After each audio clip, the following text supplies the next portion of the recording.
So you said something, like this issue about change. And in the book, you have this beautiful selection where you describe a moment in which in your life you thought, as you looked at yourself, you saw a statistic and something, as you describe it, invited you to change. Something, you had a moment.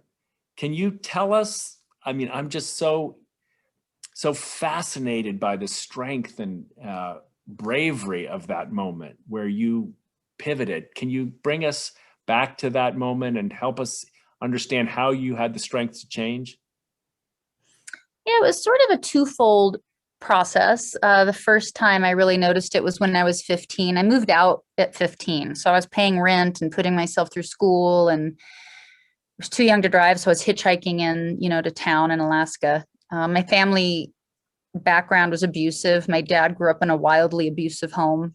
His dad must have grown up in a wildly abusive home. And I had realized when I moved out that statistically kids like me end up repeating the cycle. I called it emotional English at the time. I was aware that I inherited an emotional way of relating to the world and that it was inherited, just like genetics. That language my grandfather learned.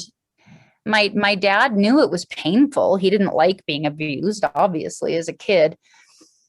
But nobody can operate in a vacuum. So he went away to Vietnam. He acquired more trauma. He became, married and then suddenly a single dad when my mom left.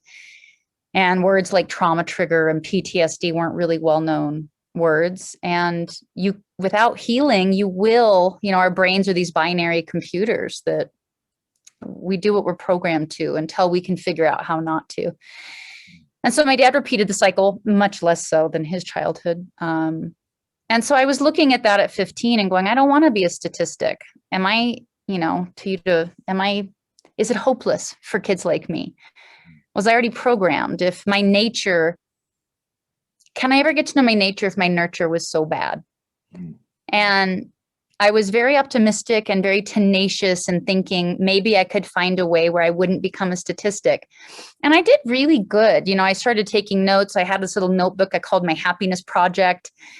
I looked at things like what I called emotional English. And, I can't go to college to learn a new emotional language. I knew I could go to college to learn actual Spanish or another language, but not a new emotional language. And that bothered me.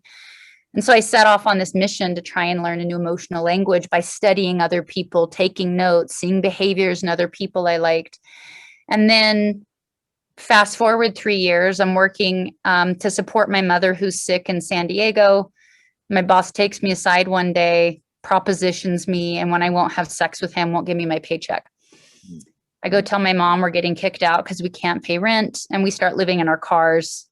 My mom goes to Alaska eventually, and I think I'm going to turn it around and figure it out, but it just kept getting worse. And I ended up homeless, shoplifting a lot, massive panic attacks, agoraphobia, really significant challenges. And I was stealing a dress one day in a dressing room, and I saw my reflection, and I was like, I am a statistic.